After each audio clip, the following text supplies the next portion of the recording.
some people prepared tomorrow morning and afternoon small concert with Helena Tulve, Tanja Kozlova Johannes, Tarmo Johannes, and Tammo Sumere.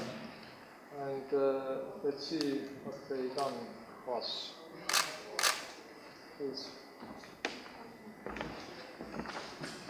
And this concert is a kind of result of this 5-hour workshop.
electronic musician based here in Tallinn.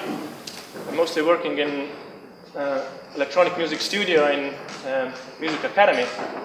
And I would like to play you today a tape-based piece by Alvin Lucier. Lucier is an American composer, electronic musician, and experimental musician. And he have been experimenting with room, with acoustics, electroacoustics, and electronics within this room. The piece I would like to play you today is called I'm Sitting in a Room. It's from 1969, I think. And basically, what Lucier did is recorded his own voice to a tape deck through a microphone, and then played back this tape deck through a loudspeaker into a room. And in this room there was another microphone recording to another tape deck. So he got his own speaking voice through a room to a tape deck. And then he repeated the process so that there was more and more of the room and less of his own voice. The text that he spoke was just literally telling what he was doing, like I'm doing to you right now. I did this in Estonian, so I will speak the whole text in English for you in a moment. When I recreated this piece, I did it in the music studio in our academy. This studio is really with exceptional acoustics. It has very linear acoustical sound, and sound frequencies are very linear in this room.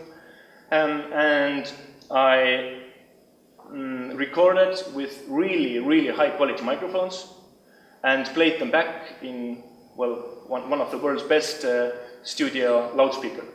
And the room itself also was really, really good. And it was really fascinating that it took me only 25 times after I couldn't understand anything that was really there.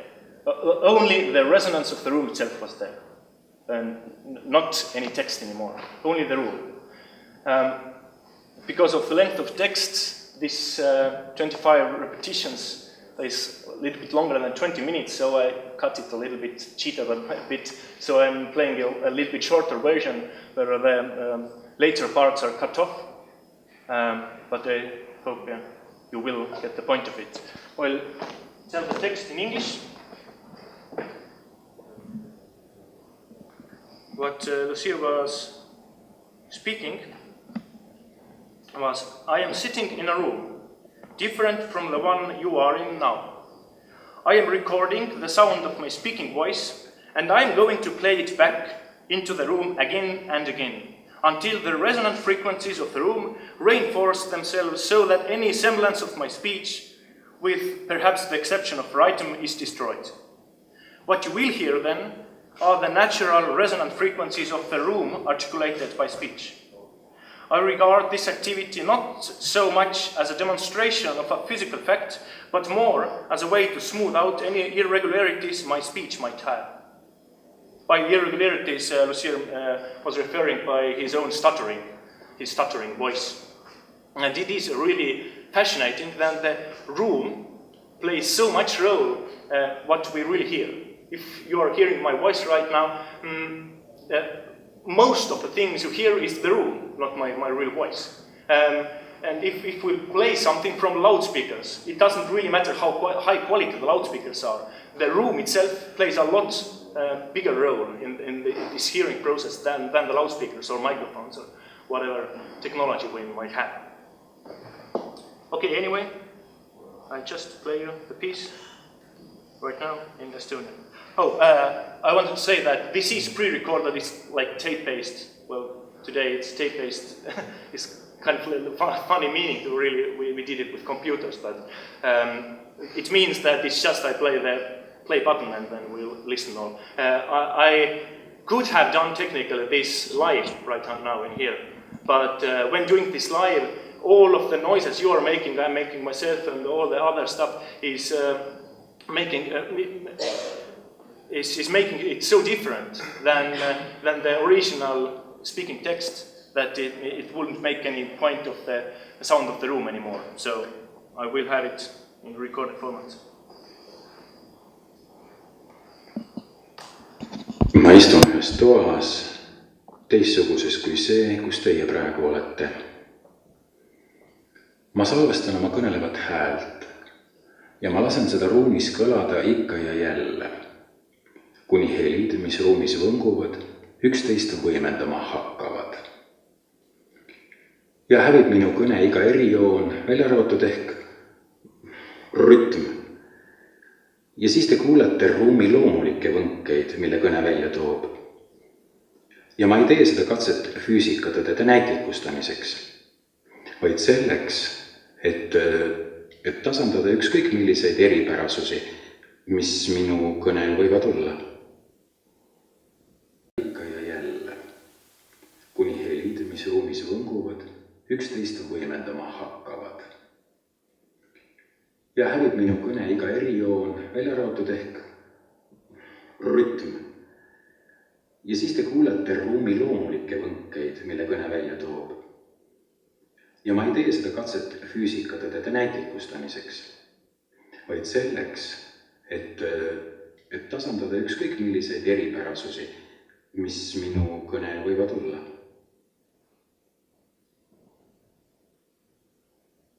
Ma istun ühes toas, teistsuguses kui see, kus teie praegu olete. Ma salvestan oma kõnelevat häält ja ma lasen seda ruumis kõlada ikka ja jälle, kuni helid, mis ruumis võnguvad, üksteist võimendama hakkavad. Ja hävib minu kõne iga erijoon, välja arvatud ehk rütm. Ja siis te kuulete ruumi loomulikke võnkeid, mille kõne välja toob. Ja ma ei tee seda katset füüsikatõdede näitlikustamiseks, vaid selleks, et tasandada ükskõik milliseid eripärasusi, mis minu kõne võivad olla.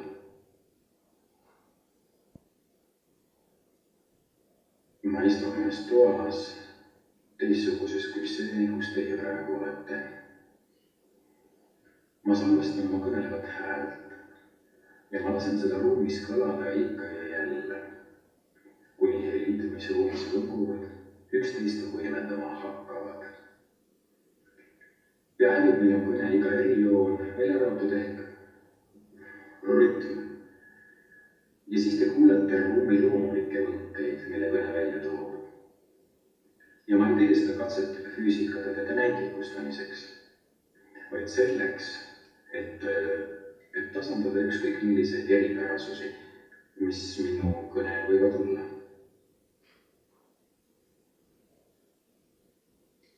Ma istun ühes toas, teistsuguses kui see, kus teie praegu olete. Ma salvestan oma kõnelevat häält ja ma lasen seda ruumis kõlada ikka ja jälle, kuni helid, mis ruumis võnguvad, üksteist võimendama hakkavad. Ja hävib minu kõne iga erijoon, välja arvatud ehk rütm. Ja siis te kuulete ruumi loomulikke võnkeid, mille kõne välja toob. Ja ma ei tee seda katset füüsikatõdede näitlikustamiseks, vaid selleks, et tasandada ükskõik milliseid eripärasusi, mis minu kõne võivad olla.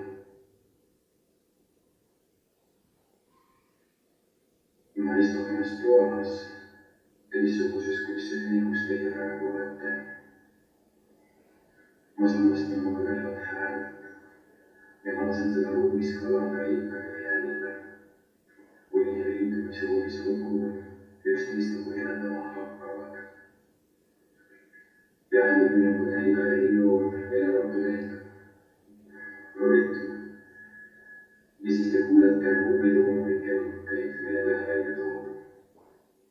Ja ma ei tee seda katset füüsikatõdede näitlikustamiseks, vaid selleks, et tasandada ükskõik milliseid eripärasusi, mis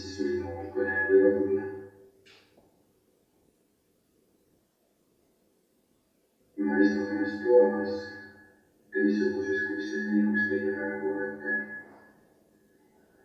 Ma salvestan oma kõnelevat häält ja lasen seda ruumis kõlama ikka järele. Kuni liitumise ruumis lukud, kes mõistlikult jändama hakkavad.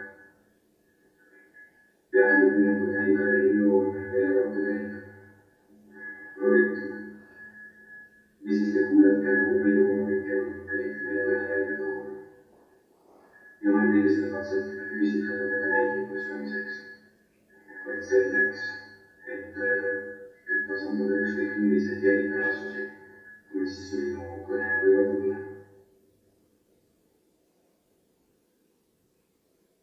Ma istun ennast joomas teistsuguses, kus see minus teie praegu olete.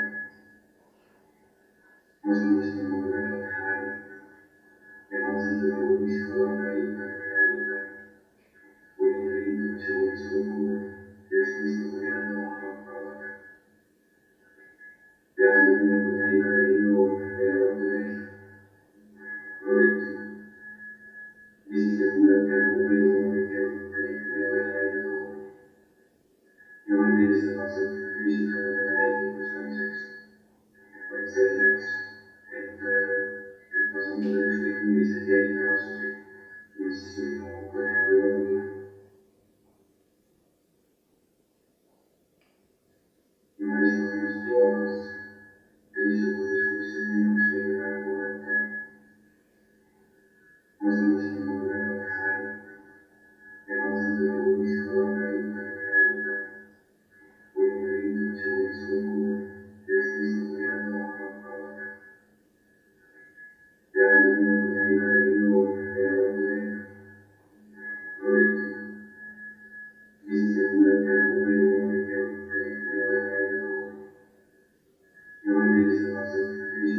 ma istun ühes toas, teistsuguses kui see, kus teie praegu olete.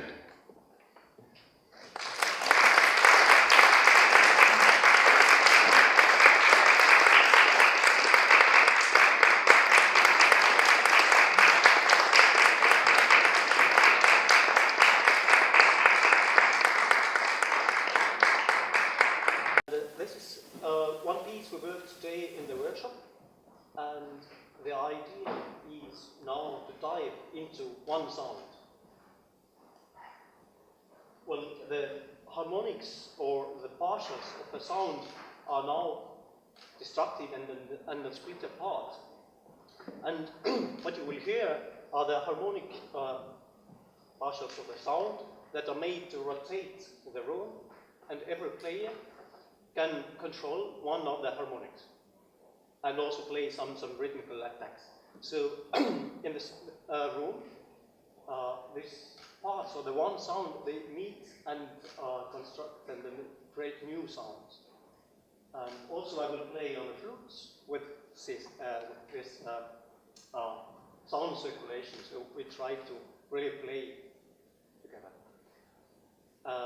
It's going to be quite long, around 20 minutes, so you will 15 minutes, so I will really have time to listen to it. And there are different things that will happen in a piece. The rotation speed will change.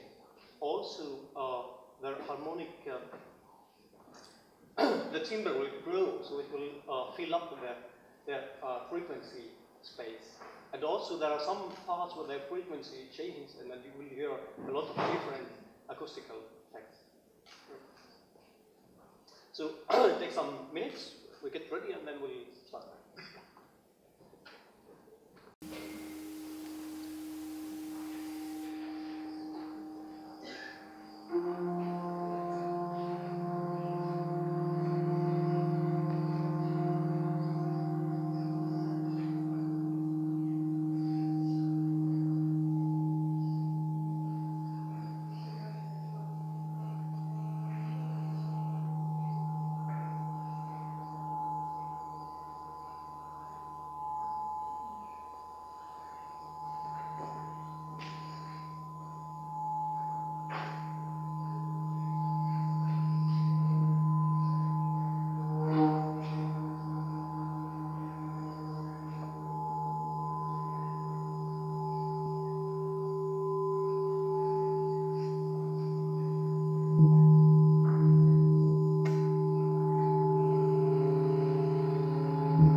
all who participated in this workshop on the stage once more.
Those are meant only to musicians. So.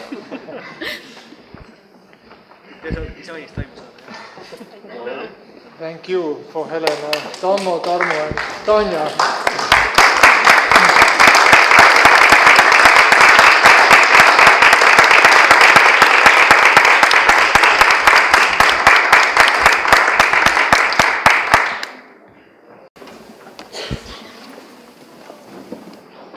And it was a good example how sound and voice is connected in interior. And it's a great pleasure to welcome you in our symposium. What is symposium and why the name is symposium, in Estonian symposium? In ancient Greek, it was discussion, philosophical, professional discussion for his wine and good food. And I think it's, and it must be a witty discussion also. And I think it's 2 days we have discussions about interior architecture, and I hope that this is interesting and a great experience for everybody. Just yesterday I came from Venice Architecture Biennale, and main topic there was modernity or modernism.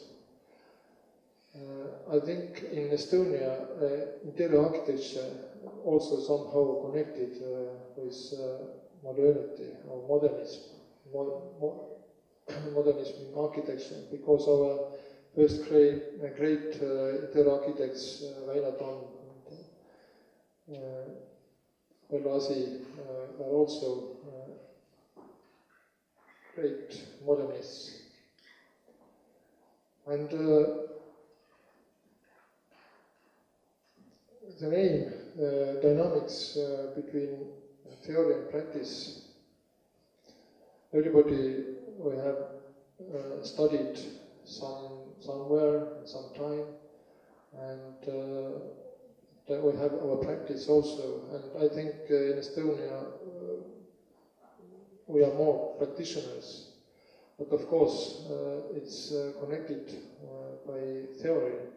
And how the dynamics between theory and practice, it's quite interesting question. And how we are connected with other disciplines also, architects, engineers, landscapers. We have 2 days, interesting lectures here, and we have quite great international interior architects here, and it's a great pleasure to welcome here Jörg van Hengström, President of European Council of Interior Architects, Susie Atwill from Melbourne, from Australia, from RMIT University, head of Department of Interior Architects. Yuri Germik, our man in Cuba, I was in London. Tom Calabot from Belgium, from St. Lucas, and Morten Lund from Sweden, and Peter Toltenberg from Netherlands, Martin Sam from Latvia, and of course Koster and Ed Gill from Netherlands. And our first lecture here from Koster and Ed Gill, and I think it's a good start for our symposium. It's a great pleasure to introduce Koster and Ed Gill. They are working together since 2004, architects from Netherlands, and they are a multifunctional team. I made projects between interior to landscape, and of course it's better to give word for Ad and Ro. Please.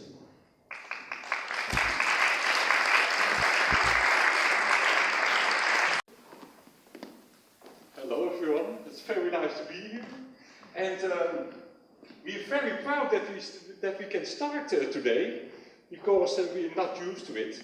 But when we are sitting there, and then we hear the very nice music and the ideas about behind the music, then I became very quiet. So how can we make a connection between our work and that very poetic and fine and very sensitive music that we heard? And I don't know it, so we aren't going to make the connection between the music that we heard and our work. So I'm sorry for the musicians, and I'm sorry, maybe you can make the connection by yourself. Okay. Yes, this works as well. What did you tell so far? So I can walk a little bit, yes. Okay, I'm Ro Koster. My name is Ad. And I'm Ro. And I'm the interior architect, and he's the real one. And we are going to make a little journey about our history and why we are standing here. A few years ago, when we started our office, we actually defined our goal, why we want to do these jobs, why do we want to be architects. And we came across that we want to make the world more beautiful, cleaner, more fertile, and last but not least, more fun. And yes. This is actually the most important bit. So we are going to make a little bit fun today as well. If you have something in your mind, shout it. And we are going to, if you want to make it interactive, it will be very nice. So how do we do that? And we were 8 years ago, so we are sitting in the car, and we said, what we are going to do? And then we discovered these words, and that we want to have more fun, and then we make the world better and cleaner. But we didn't know how we are going to do it. And then this sentence came across: if we still walking the same path as yesterday, we are going to create like yesterday. And so we jumped out of his normal office, and we jumped into a bowl where we didn't know what's going to happen. Yeah, there's a risk in it. You can jump out of the bowl and jump beside the other one, or you can jump out of the bowl into the other bowl and get eaten immediately, but eventually the right one is the more sustainable system. Yeah. So that's actually what we did. And we just started one day, and we started to swim. Here we are, these are sardines. The long one is Ro, the smaller one is me. And we started to swim, and what we see is that a lot of people started to swim behind us. So we kind of... we are now in Estonia. There's something in between as well. So there is really, if you follow your heart, then you have a very nice path to walk. But there is happening a few miracles as well. And this day is a one-off. And another sentence we follow is that friction causes warmth. So I'm hoping we get a little film that it works. No, it doesn't. No, it That's doesn't too work. bad. No, it doesn't work. Okay, No. well, we skip that then.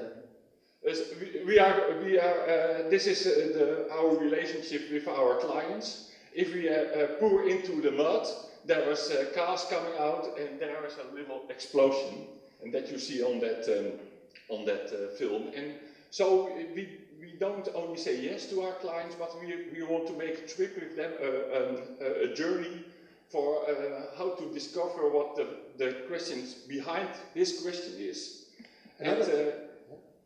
And sustainable is one of our goals, but sustainable is very irritating as well.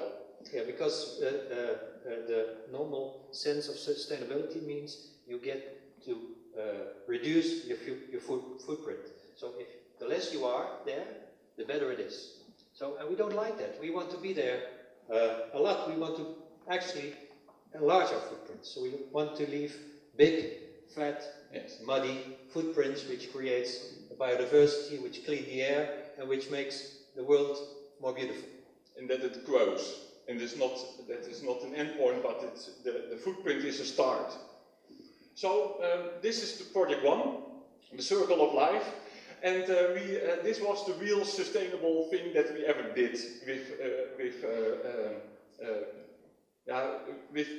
with sustainable as a goal, of a positive footprint as a goal. And it was a project of the Dutch Design Week, and there were 15 designers asked to make 15 bamboo products. It was on the one hand, it was a commercial project to promote bamboo in Europe. And on the other hand, it was a social project, because bamboo grows in often very poor countries, and it kind of rots on the fields. It has a very low image. So they asked 15 designers to make 15 sexy products, so the image of the bamboo got better. We were one of the ones to ask, and we were looking at the bamboo, and we saw, well, it's a grass, and it grows like 30 meters high in 4 months, and you get all this stuff. This is a plantation in China. You get all this stuff in 4 months, and then you can cut it, and it grows again in 4 months. So it has a lot of biomass. And the most important thing in the bamboo we discovered is the fiber. The fiber is the strong part of the bamboo. So we looked at it and said, well, we want to do something with this fiber. Yes. And what's the problem in polyester? If glass fiber is the problem in polyester, and polyester itself is very dirty material. But there is a large amount of products were based on glass fiber reinforced polyester. So we thought from, oh, can we make an alternative for it? And an alternative for wings of a windmill or big ships. And can we make? And when you burn the polyester, it's a very dirty material. Yeah, if you burn it, it's poisonous, and it lasts forever. And if you burn it in an oven, you can't burn it in an oven because the glass fiber is like what's stroop? It's like chewing gum sticks to the Okay, wall. that's okay. And then no one they want to burn it for energy as well. So we have a big problem with all these polyester stuff in our world. So with this bamboo project, we try to experiment and try to make an alternative for this glass reinforced polyester. And the replacement of the polyester we found in the PLA it's a polylactic acid. It's a plastic made out of corn. And And this product is from 2008, something like that. And we know the product, the PLA from the classes that you can throw away on the festival, so that you don't have this problem. And the glass fiber, we want to replace it by bamboo fiber. So you have it very thin, more rough, little sticks. And we said to the organization, okay, we are going to make the material. So we did some material experiments, and this was actually the first sample we made. So that wasn't very good. What was happening there is PLA, that material. We know it from Google that it exists, but where can we buy it? And we phoned the factory, and they said, oh, we don't take any new clients. But we discovered that the biological potatoes from the Albert Heijn, that's a supermarket, they were stuck in a little PLA bag. Yeah, so we bought a lot of potatoes and we tried to experiment with these bags. And this was the first example, and we were a little bit nervous. Oh, this is not the answer. But then we discovered somewhere else a big roll, and we bought it from the PLA, and there we can make a little materials like stiff material, thin material, hard, very stiff, but also flexible. And so we thought what we can do more with it. Oh, yeah. And we discovered we could also press seeds in it, which was nice. So we defined our goal. We wanted to have a material which replaced the glass reinforced polyester. So we found it. Yeah, but it was not enough. That was not good enough for the commission. He said, "Well, that's not a very sexy product. So can you make something from it?" So we started to think. So what is the most compostable we can make? So our product was an illustration of biodegradability, which was a biodegradable coffin. So we made one. We learned a lot of we loaned a very big press in somewhere in Holland from the Fokker factory. And we make a big leaf. A leaf in the inside, it's very stiff. Here you see it's really fixed material, and the outside is very thin. So it's the size of Ad. It's my size. Otherwise, I don't say it. And we fold it together. Without any other material. It's a mono material. It is only bamboo with that PLA and with connections that are very simple. A very simple thing combined with the seeds of the ash. And the ash is in German mythology. It's the tree of life. So what we've done, we made a big what is it? A rope, like carrier bands. Yes, that's a good one. And at the end of the carrying bands, we put the seeds in, and the seeds when you put the coffin into the ground, the seeds are between the air and the soil. And here is the coffin, and Ad is transforming to a tree. And here they are grown to a new life. Okay. Oh, and we learned a lot. We are going to tell it? Yes, we are going to tell it. What? Just skip it. Skip it? Yes, skip it. Next project. Oh, yeah. Who wants to know it? Nobody. Okay, yes, we are going to. Okay. What's happening? We are only Googling and we are phoning with people about that PLA, and when we bought it, we put it directly into the soil. And after 2 weeks, it's still the same, and after 4 years, it was still the same as well. So what was happening on the other search for other material, we heard about PLA. You have PLA that is biodegradable at normal temperatures, but you have PLA with that they are biodegradable at 70 degrees. So we had the wrong one. So internet is very fine, and you learn a lot about it, but not always it's true. That was our real lesson about the coffin. Next project, you get what you asked for, is It's about our clients. We have a graphic design office and a publisher. And it's always about the clients. This is important, because if you have a client who wants nothing, then nothing happens. You have to have clients who want something. And these clients wanted a lot. Their question was an interior for a new office, and they wanted something hip and trendy, spaces for 12 people, a library, a canteen, an archive, meeting room, copier space.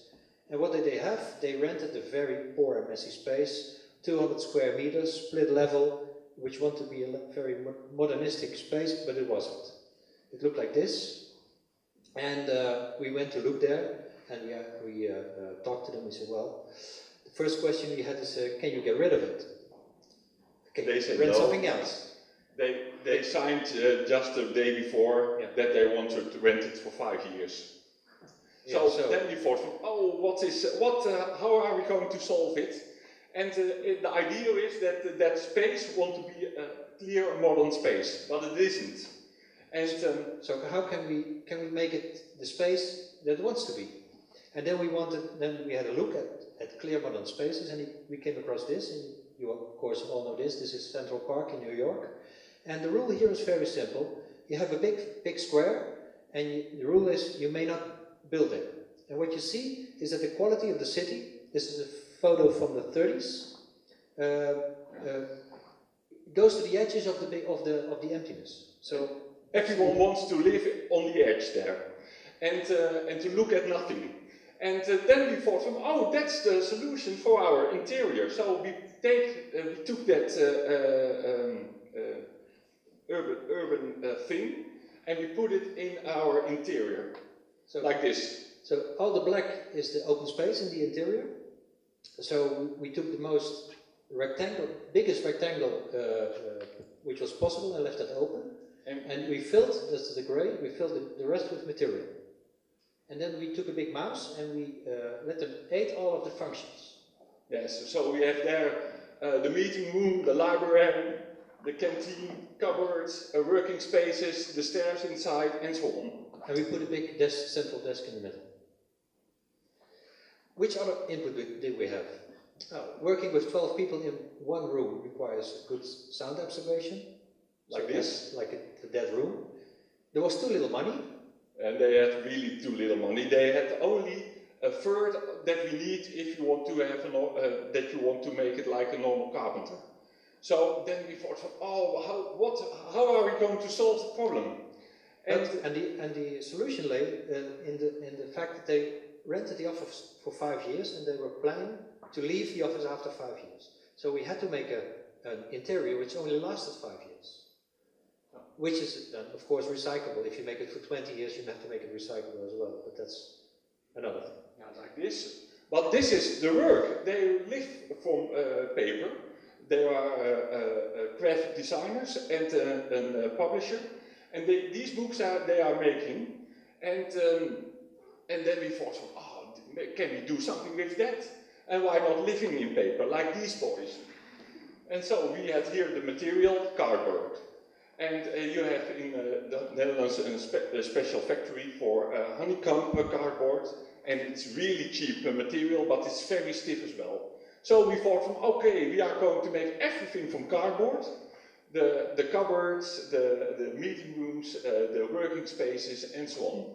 And because they had too little money, we thought, we are going to glue, the contractor can glue it very well together. So then you have all these edges that it's not very clear, but you throw it with glue on together, and it will be very nice. And the ceiling is from cardboard. The top of the TL lamp is from cardboard tube as well. And after 5 years, they have worked very hard in it, and they loved it, and then they went away. After 5 years here, well, they're now actually gone. So this has happened last year. So now it's paper again. Yeah, somewhere. Do you want another one? Yeah. Yes? We have lots of projects. If you get fed up with it, you just go away or shout that we have to stop. So no problem. It's not Very very, extreme. not very interactive on this moment. Okay, we have another project. This is a house. This is a very normal. A house from his sister-in-law. Yeah. We all our clients are family or someone related to each other, and they bought this red part of garden, and there was standing a house in it, and they want to be a very positive, clean house. And we thought, oh, we are going to put it in the biological circle. Yeah. We wanted all the building material in the biological circle, which means it can be biodegradable. And it had to fit in the row of the houses which stood there. So it kind of fits in the row there. And it's a very simple house. It's kind of a square with an open plan. Yes, and you can, if you walk here, you can look the whole length of the house to the gardens, and you always feel the size of the house where you are standing. And this is the building material, and we found it in Germany. It's wood, and there is a factory, and they are cutting these wood, these piles into cross-layered. Wat zijn planken eigenlijk? Wat? Weet niet. Yeah, piece of wood, and they don't glue it together. They drill holes in it and they put wooden screws in it.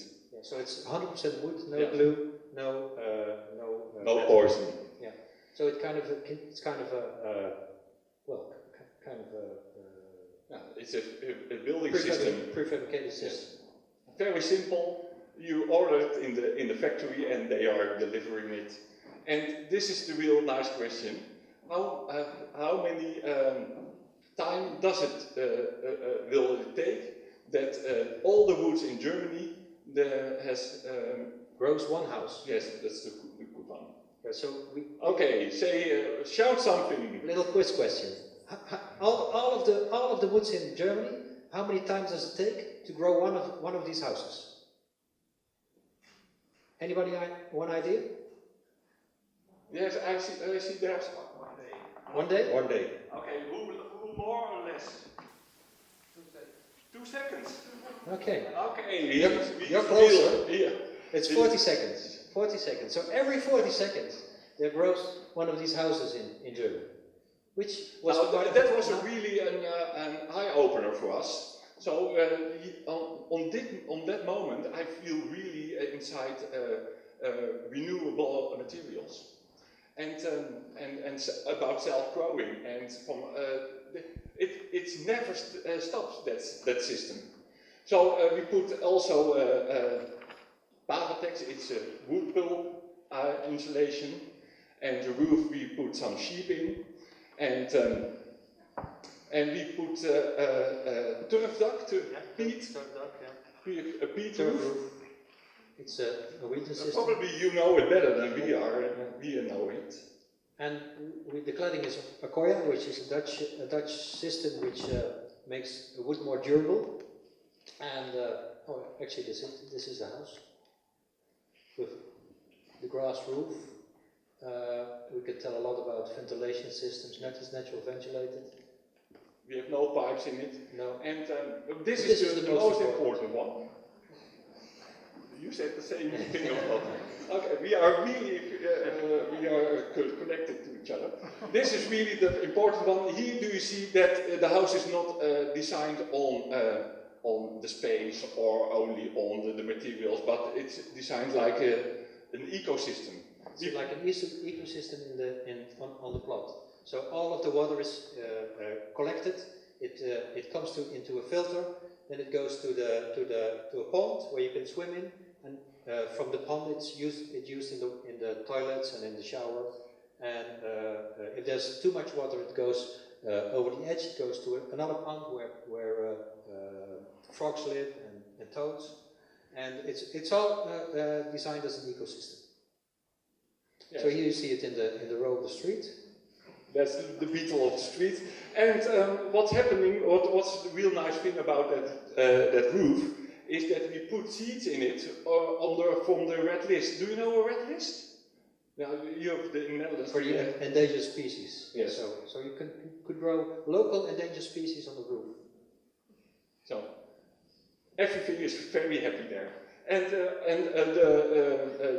the sun screen. It's really a part of the ventilation system and the energy system.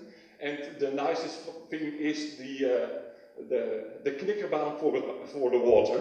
It really collects the water from the roof into the filter. No.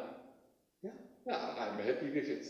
Oh, interiors. Yeah, it has an interior as well. Yeah. We don't talk about interior. Yeah. It's very clean materials, and there was an interior designer who did it, and it's really simple house where we can talk not long about it anymore. No. Next project. No white handkerchiefs. No. No. No. Okay. Do you want to? It's enough or not? The watchtower and the bridge at Forteroven. We just go on till you kick us out. The Westbrother water defense line is an old defense line in Holland. Actually, the Dutch invented this. I can explain it by this image. It's this is on the right is the city of Bergen op Zoom, where I live. On the left is Steenbergen, and in between there's a defense line against was in the 1700s it was the Spanish and the French, and later on it was the German and the Austrians. And if they came across, they put this blue piece underwater, so they couldn't cross the line, and there were some fortresses as well. And these fortresses, most of them were sand. Yeah, and what's happening, this whole area, they were restoring it with the goal for a recreation area. And on this spot, they ask us can you think about a watchtower? Yeah, because in former you times... can come if you want to see. There is a lot of space and chairs. Because in former times, when the fort was built, you could see all the water defense line from this point, but not any longer because it's full of trees and houses and other stuff. So they wanted a watchtower so you can look over all the defense line again. And this is, it was before restoration. It's kind of overgrown. And this was the spot. Yeah, this is the spot. Here you see the start of the restoration.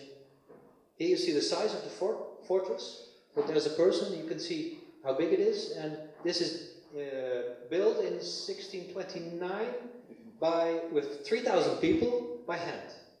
So in 3 months. In 3 months. That's quite an... and it's still there. Still there nowadays. So, and what we also found is that there were only soft materials used, only local soft materials like wood, sand, some grass. That was it. To make this defense work, but also to attack the city. This is an image of the attack on Bergen op Zoom in 1747. And here you see the restored fortress with very sharp points and very sharp lines. And we wanted to do something with that as well. It was very easy. We took the shape of the fortress. We mirrored it into the sky, and in the connection where they meet each other, there was the tower, which has to be very close to the outside because there was the enemy, and it could be very open on the inside because we could use that as a theater as well, open air theater. So the point is this: here is the tower. If you walk up the stairs, you see this, and if you stand on the top, you can see 20 kilometers. You can see the whole defense line again. These are the things they used to defend and to attack fortresses in that time. And we wanted to do with this, it's a kind of weaving they used, and we wanted to do something with that as well, for the construction of the tower. With local materials, and these are populieren. I don't know the really word in English, but it's very barefoot. It has a life span from 5 years in normal way. And when you use that acetylation, then it will it's poisoning free. It's like an acid, and the lifespan will be 50 to 100 years. So we thought, oh, we want to use this system into the tower, and every beam in the tower, in the floor from the tower, has a little stick, and the other one, you have another stick to the same beam, and so we want to build the tower like this. So it has some relationship with breathing. It has it's from local material, and it has that shape that we want. And we were very happy with it. In this version,